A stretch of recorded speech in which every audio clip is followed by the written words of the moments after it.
ASEAN Dailies. First and the foremost news from Southeast Asia. Hello, welcome to Drian ASEAN, the voice of discovery and sharing. Have you seen a mummy? No, only on the TV in the National Geography channel. Well, guess what? Recently at the shore near the Philippines, a mummified body was found on a damaged ship, and it is owned by a German adventurer, Manfred Fritz Bajorat. I don't know whether it's the correct pronunciation, but yeah, that's how it sounds like. Yeah, that's correct. But you know what? That's really kind of creepy. Manfred Fritz Bajorat had not been seen since 2009, and I wonder how did he die? Well, according to a report, his greyish remains was discovered near the radio in the cabin of a white yacht found last week by Filipino fishermen off the southeastern province of Surigao del Sur. So the Philippines police said there was no visible signs of foul play, such as gunshot or stabbing wounds. But according to a forensic criminologist in the German city of Cologne, maybe it's natural cause because he said that his sitting seems to indicate that the death was unexpected, perhaps from a heart attack. Wow. So that's another just assumption. It's coming from the study of the mummified captain. Mm-hmm. Well, on ASEAN Dailies, we'll bring you daily updates and commentaries on issues and events that are impacting this region. I'm Grace Cho. And this is Arlene Tan. And on this Wednesday, 2nd March 2016, we will bring you the latest socio-cultural and trends from Southeast Asia.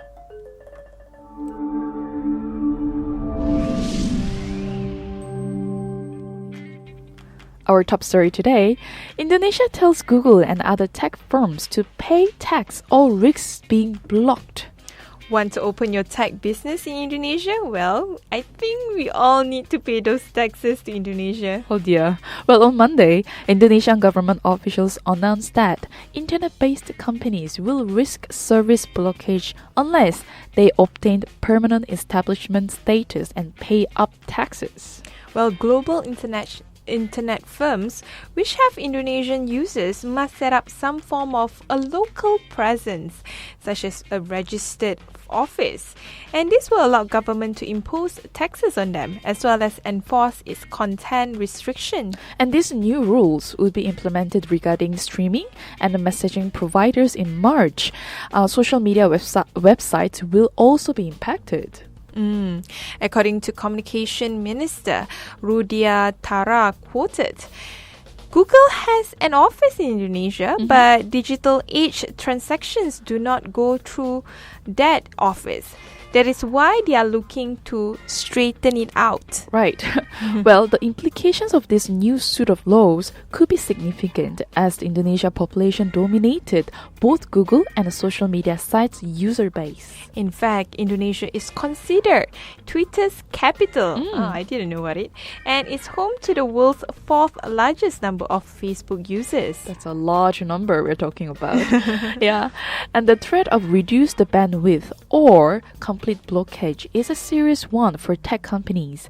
Recently, social network Tumblr got banned for several days already because officials were unhappy with the pornographic content hosted on it. And Tumblr owner Yahoo reportedly shut down its office in Indonesia last year. Too bad for Tumblr. Yeah. And not just Tumblr. In fact, last month, authorities demanded messaging app Line to remove stickers featuring same-sex couples because it wanted to discourage visible homosexuality.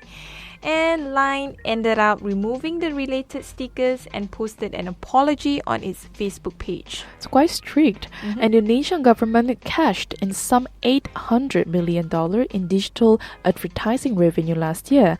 And due to tax loopholes, the countries failed to benefit at all from this significant sum.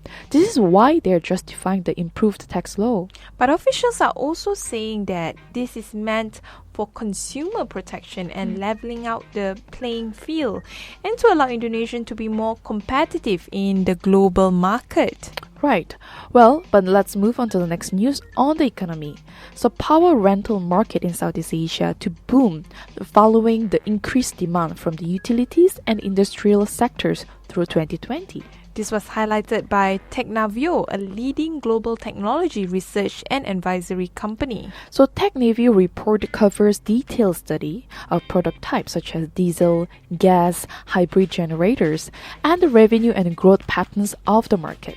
The report also discusses the key end users of the market, including oil and gas, construction, utilities, industrial, and others. So one of these factors contribute to the growth is the needed for continuous power supply. Rapid development and increased FDI has more than doubled the power consumption in the past 20 years in the region. For instance, in 2013, 14 provinces in Thailand experienced blackouts because the required power was 2,500 megawatts, while the local power plants were capable of producing only, guess what, 2,000 megawatts. Wow, they're still lacking.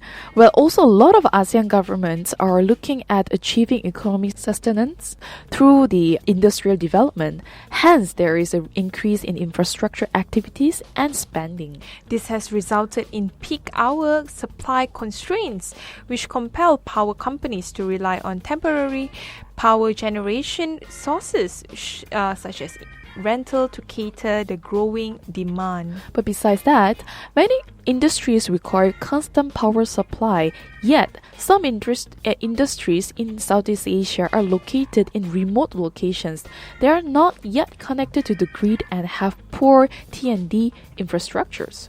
In the Philippines, this has forced the government to take short-term initiatives, such as leasing additional power from different islands and using diesel generators for additional capacity. Well, anyways, the next news we put a spotlight on Proton, our Malaysian car. So Proton seeks to revive its lackluster exports. It has begun shipping left-hand drive sedan to Chile as it seeks to tap new markets and revitalize the exports as well. Sadly, Proton now is a shadow of its former self. Its share in domestic car sales plunged to just 15% last year, from over 50% a decade ago. That's right. The company has struggled with the perception of inferior quality and intense competition.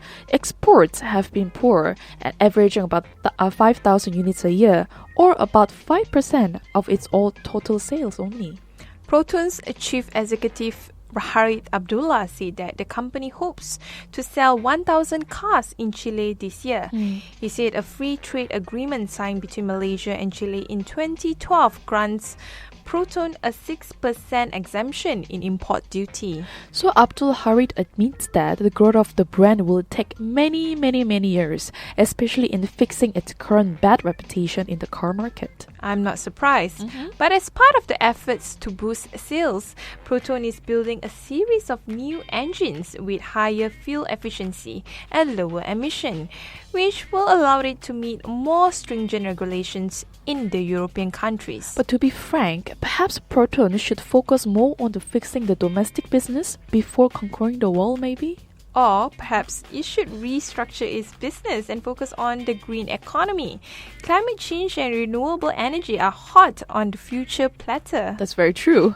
Well, we'll discuss that in another news commentary. Right now, let's see how it goes for our ailing Proton. That's all from our ASEAN Daily today. Thanks for tuning in to Durian ASEAN with me, Arlene Tan. I'm Grace Cho. For more updates on Southeast Asia, please go to our website at durianasian.com. But if you're on the go, you can always download our TuneIn app on your mobile. Please subscribe to our YouTube channels at Durian ASEAN and Durian ASEAN TV. Don't forget to follow us on our Facebook page, Twitter and Instagram. We always welcome feedback from our listeners. Stay tuned with ASEAN Daily by every Monday to Friday, the same time at 12 to 1 p.m. on GMT Plus 8. Durian ASEAN, the voice of discovery and sharing. You're now listening to Durian ASEAN, the voice of discovery and sharing.